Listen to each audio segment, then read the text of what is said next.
Hello दोस्तों, आज हम पढ़ेंगे पर्यावरण पेडागॉजी के कुछ महत्वपूर्ण क्वेश्चनों को। अगर वीडियो पसंद आए दोस्तों तो लाइक और सब्सक्राइब करें। तो पहला क्वेश्चन है, पर्यावरण अध्ययन में एक अच्छे दत्तकार का मुख्य लक्ष्य होना चाहिए। ए, अधिगम विस्तार के अवसर उपलब्ध कराना। बी, प्रभावी अधिगम के लिए पाठ को दोहराना। सी, समय का बेहतर उपयोग सुनिश्चित करना। और डी, विद्यार्थियों को अनुशासन में रखना। तो इसका राइट आंसर होगा दोस्तों ऑप्शन नंबर ए, अधिगम विस्तार के अवसर उपलब्ध कराना। बढ़ते हैं अगले क्वेश्चन पे, और अगला क्वेश्चन है, पर्यावरण अध्ययन के पाठ्य पुस्तकों में विभिन्न प्रकरणों में एक खंड करके देखो को शामिल किया गया है, जिसका उद्देश्य है ए, घर में विद्यार्थी को व्यस्त रखना। बी, प्रत्यक्ष हस्तपरक अनुभव उपलब्ध कराना। सी, परीक्षा में निष्पादन को सुधारना। और डी, वैज्ञानिक शब्दावली की परिभाषा सीखना। तो इसका राइट आंसर होगा ऑप्शन नंबर बी, प्रत्यक्ष हस्तपरक अनुभव उपलब्ध कराना। बढ़ते हैं अगले क्वेश्चन पे, सतत व व्यापक मूल्यांकन सीसीई क्यों आवश्यक है? ऑप्शन नंबर ए, विद्यार्थियों ने कितना नहीं सीखा है जानने के लिए। विद्यार्थी की प्रगति का निरंतर बनाए रखने के लिए। सी, निरंतर मूल्यांकन होते रहने से विद्यार्थियों में परीक्षा का अनावश्यक भय नहीं होता। और डी, परीक्षा प्रणाली को महत्व देने हेतु। तो इसका राइट आंसर होगा ऑप्शन नंबर सी, निरंतर मूल्यांकन होते रहने से विद्यार्थियों में परीक्षा का अनावश्यक भय नहीं होता। बढ़ते हैं अगले क्वेश्चंस पे,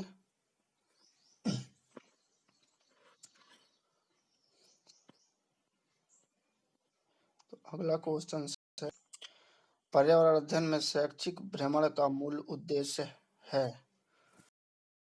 भ्रमण का मूल उद्देश्य क्या है? बच्चों की ऊर्जा को विकसित करना। बी, छात्रों के लिए प्रत्यक्ष अनुभव। सी, सामाजिककरण को बढ़ावा देना। और डी, टीम भावना को बढ़ाना। तो इसका राइट आंसर होगा ऑप्शन नंबर ए, बच्चों की ऊर्जा को विकसित करना। नहीं, ये नहीं होगा दोस्तों, इसका राइट आंसर होगा ऑप्शन नंबर बी, प्रत्यक्ष हस्तपरक अनुभव उपलब्ध कराना। जब बच्चों को हम भ्रमण कराएंगे तो वहाँ से प्रत्यक्ष हस्तपरक अनुभव कराएंगे, प्रत्यक्ष अनुभव बच्चे करेंगे। अगर वीडियो पसंद आए दोस्तों, प्रश्न अच्छे लगें तो लाइक और सब्सक्राइब कर दें। अगला क्वेश्चन है, सामाजिक विज्ञान के संदर्भ में पर्यावरण अध्ययन पढ़ाने को निम्न में से कौन सा उद्देश्य नहीं है? कौन सा उद्देश्य नहीं है? तो यहाँ पे निगेटिव क्वेश्चंस को ढूंढना है दोस्तों। तो पहला है, ऐसे बच्चों को मुख्य शब्दावली की परिभाषा याद करने योग्य बनाना। दूसरा, इसे शिक्षार्थियों को विद्यमान विचारों और अभ्यास पर प्रश्न करने के योग्य बनाना चाहिए। सी, इसे बच्चों को समाज के एक जिम्मेदार सदस्य के रूप में बढ़ने के योग्य बनाना चाहिए। और ऑप्शन नंबर डी, इसे बच्चों को संस्कृति अभ्यासों में विविधता का सम्मान करने योग्य बनाना चाहिए। तो सामाजिक विज्ञान के संदर्भ में पर्यावरण अध्ययन पढ़ने को निम्न में से कौन सा उद्देश्य नहीं है? तो इसका आंसर होगा दोस्तों ऑप्शन नंबर ए। ऐसे बच्चों को मुख्य शब्दावली की परिभाषा याद करने के योग्य बनाना चाहिए। तो परिभाषा याद कराना, नियम सिखाना, ये पर्यावरण का उद्देश्य नहीं होता दोस्तों। पर्यावरण अध्ययन के शिक्षण के रूप में चिड़ियाघर के भ्रमण का आयोजन करने का मुख्य उद्देश्य होना चाहिए। ए, शिक्षा की गुणवत्ता के बारे में अभिभावकों को संतुष्ट करना। बी, विद्यार्थियों को मजा व आनंद दिलाना। सी, नित्य शिक्षण कार्यक्रम की एक रस्ता को बदलना। और ऑप्शन नंबर डी, विद्यार्थियों को सक्रिय अधिगम अनुभव को उपलब्ध कराना। विद्यार्थियों को अनुभव से सिखाना सबसे उपयुक्त आंसर है दोस्तों। उनको उनके अनुभव से सिखाना। तो इसका राइट आंसर होगा ऑप्शन नंबर डी। बढ़ते हैं दोस्तों अगले क्वेश्चंस की ओर। तो अगला प्रश्न है, पर्यावरण की ईवीएस की कक्षा में जल का पाठ पढ़ाते समय शिक्षिका ने अपनी कक्षा में जल के विभिन्न स्रोतों और जल को संरक्षित करने के लिए व्यक्तिगत क्रियाओं पर रोल प्ले या गतिविधि आयोजित किया। इस क्रियाकलाप का मुख्य उद्देश्य है विद्यार्थी की सामाजिक कुशलता में सुधार करना, अधिगम की प्रक्रिया में एक रास्ता को तोड़ना। सी, अधिगम की प्रक्रिया में विद्यार्थियों का सक्रिय भाग लेना व सुनिश्चित करना, जल के स्रोतों के विषय में विद्यार्थियों के ज्ञान में वृद्धि करना।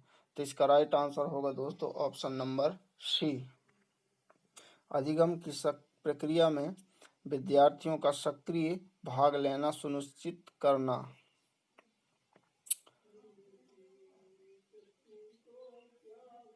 बढ़ते हैं अगले क्वेश्चंस की ओर।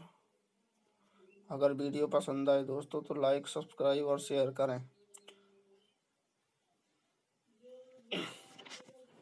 तो अगला क्वेश्चन है, प्राथमिक स्तर पर विद्यार्थियों को वृक्षों के संरक्षण की संकल्पना के बारे में विद्यार्थियों को संवेदनशील बनाने के लिए दिया गया कौन सा क्रियाकलाप उपयुक्त नहीं है। तो नहीं को ढूंढना है दोस्तों,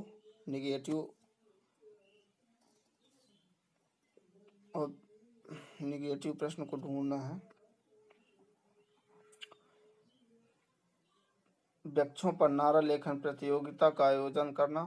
बी, प्रत्येक छात्र को एक रक्षक को अपनाकर उसकी देखरेख के लिए प्रोत्साहित करना। सी, बच्चों को लकड़ी के लट्ठों का भंडारण दिखाना।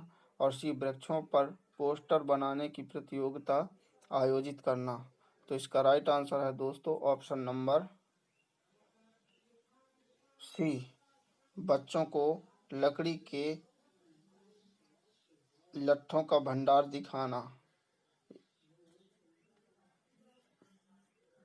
बढ़ते हैं दोस्तों अगले क्वेश्चंस पे। तो अगला प्रश्न है, पढ़ाई का प्राथमिक स्तर पर प्रमुख उद्देश्य है।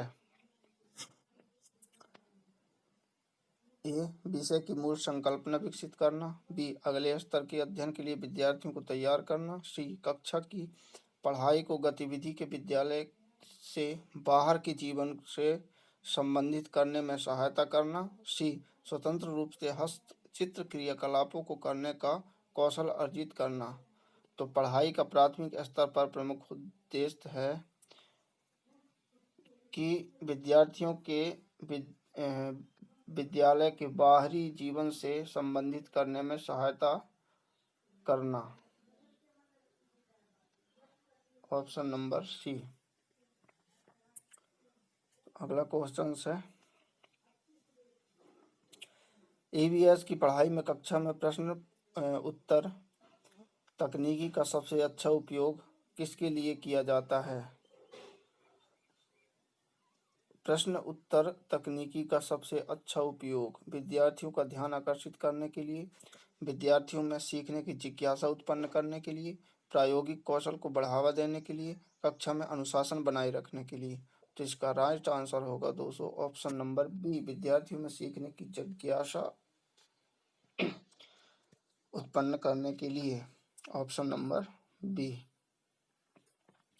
बढ़ते हैं दोस्तों अगले क्वेश्चंस की तरफ। अगला क्वेश्चन है कक्षा 5 की ईवीएस की पाठ्य पुस्तक की किसी पाठ में सोचिए और चर्चा कीजिए भाग में नीचे दिया गया कथन है, यदि आपके गांव अथवा शहर में एक सप्ताह तक पेट्रोल व डीजल न हो तो क्या होगा। छात्रों को तेल के न्यायसंगत उपयोग के बारे में संवेदनशील बनाना। छात्रों को पेट्रोल डीजल के स्रोत के बारे में मूल्यांकन करना। सी वास्तविक जीवन की चिंताओं को समझने हेतु कल्पना और सोचने विचारने की कुशलता को बढ़ावा देना। ऑप्शन नंबर डी पेट्रोल व डीजल के बारे में जागृति उत्पन्न करना। तो इसका राइट आंसर होगा दोस्तों ऑप्शन नंबर सी वास्तविक जीवन की चिंताओं को समझने हेतु कल्पना और सोचने विचारने की कुशलता को बढ़ावा देना।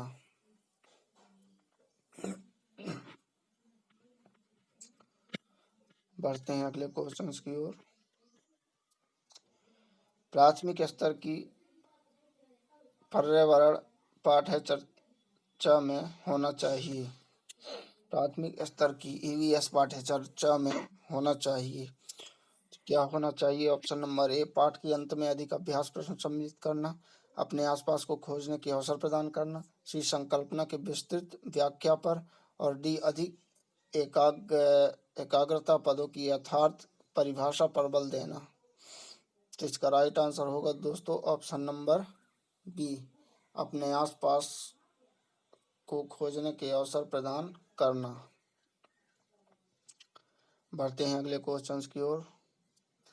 तो अगला क्वेश्चन है पर्यावरण में किसी अच्छे गृहकार को मुख्यतः किस पर केंद्रित होना चाहिए। पूर्ण आवृत्ति व पृथकीकरण, मास्टरी लर्निंग, विस्तारित, अधिगम के लिए चुनौतियां और उत्तेजना, समय का सदुपयोग। तो यहाँ इसका राइट आंसर होगा दोस्तों विस्तारित। विस्तारित ऑप्शन नंबर सी।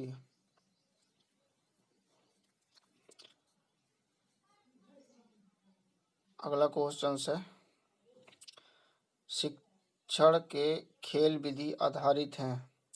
विकास के मनोवैज्ञानिक सिद्धांत पर, शिक्षण के समाजशास्त्रीय सिद्धांत पर, शारीरिक शिक्षा कार्यक्रम के सिद्धांत पर, शिक्षण विधि के सिद्धांत पर। तो शिक्षण के खेल विधि आधारित हैं। ऑप्शन नंबर ए इसका राइट आंसर होगा विकास के मनोवैज्ञानिक सिद्धांत पर। बढ़ते हैं अगले क्वेश्चंस की ओर। बच्चों का मूल्यांकन होना चाहिए ए बोर्ड परीक्षा द्वारा, बी सतत व व्यापक मूल्यांकन द्वारा, सी गृह परीक्षा द्वारा, लिखित एवं मौखिक परीक्षा द्वारा, डी प्राथमिक स्तर पर। तो बच्चों का मूल्यांकन होना चाहिए। इसका राइट आंसर होगा ऑप्शन नंबर बी सतत एवं व्यापक मूल्यांकन।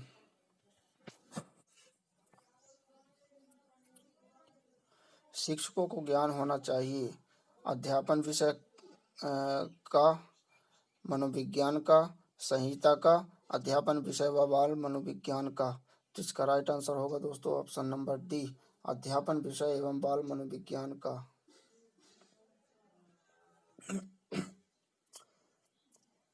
एक बच्चा कक्षा में प्रायः प्रश्न पूछता है, उचित रूप में इसका अर्थ क्या है। वह शरारती है, वह जिज्ञासु है, वह असामान्य है, वह प्रतिभाशाली है।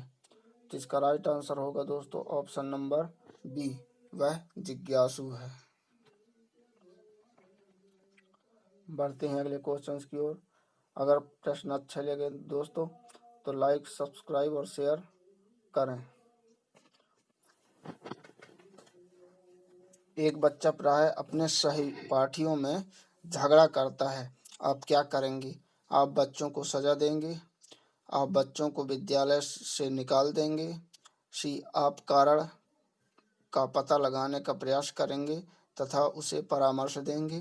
डी, आप उसके माता पिता से शिकायत करेंगे। तो इसका राइट आंसर होगा दोस्तों ऑप्शन नंबर सी, आप कारण का पता लगाने का प्रयास करेंगे तथा उसे परामर्श देंगे। बढ़ते हैं अगले क्वेश्चन की ओर। बच्चों को सामाजिकरण का पहला पाठ कहाँ से प्राप्त होता है? ए, विद्यालय से, ए, परिवार से, विद्यालय से, सांस्कृतिक केंद्र से, धार्मिक केंद्र से। तो इसका राइट आंसर होगा दोस्तों ऑप्शन नंबर ए, परिवार से। बढ़ते हैं अगले क्वेश्चन की ओर। प्राकृतिक पर्यावरण के प्रमुख घटक हैं सभी जीव, भौतिक कारक, जलवायु कारक या सभी। तो ये सभी प्राकृतिक पर्यावरण के महत्वपूर्ण घटक हैं। तो इसका राइट आंसर होगा ऑप्शन नंबर डी। बढ़ते हैं अगले क्वेश्चन की ओर। पर्यावरण की पाठ्यचर्या में शामिल होना चाहिए बच्चों के अनुभव, स्कूल का वातावरण, उपयुक्त पाठ्यक्रम, डी उपरोक्त सभी। तो बच्चे के अनुभव में तो पर्यावरण की पाठ्यचर्या में जो है बच्चों के अनुभव भी शामिल होना चाहिए, स्कूल का वातावरण भी शामिल होना चाहिए, उपयुक्त पाठ्यक्रम भी शामिल होना चाहिए। तो इसका राइट आंसर होगा दोस्तों option number A, option number D, उपयुक्त सभी। अगला क्वेश्चन है, पर्यावरण अध्ययन की कक्षा में विद्यार्थी में खोज से संबंधित क्षेत्रों का विकास करने हेतु एक शिक्षक निम्न में से किसका चुनाव करेगा? ऑप्शन नंबर ए, पाठ्य पुस्तक को निर्धारित समय में पूरा करेगा, ऐसे पाठ्य वस्तु जिसे अधिकांश विद्यार्थी पसंद करें, ऐसे पाठ्य वस्तु जो विद्यार्थी के लिए महत्वपूर्ण हो, ऐसी पाठ्य वस्तु जो विद्यार्थी को दैनिक जीवन से जुड़ी समस्या हो। तो इसका राइट आंसर होगा दोस्तों ऑप्शन नंबर डी, ऐसी पाठ्य वस्तु जो विद्यार्थियों के दैनिक जीवन से जुड़ी हो। पर्यावरण अध्ययन की कक्षा होनी चाहिए गतिविधि आधारित पाठ्य पुस्तक पर आधारित कक्षा, सी, पाठ्य पुस्तक में दी गई गतिविधियों पर आधारित कक्षा, और डी उपरोक्त सभी। तो इसका राइट आंसर है डी उपरोक्त सभी।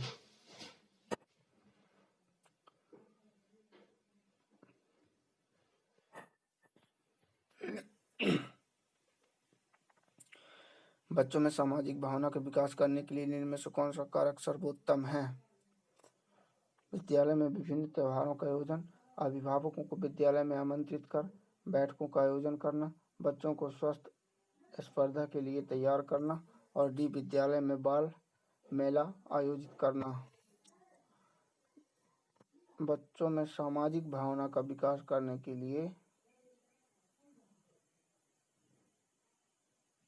इसका राइट आंसर होगा ऑप्शन नंबर सी, बच्चों को स्वस्थ स्पर्धा के लिए तैयार करना।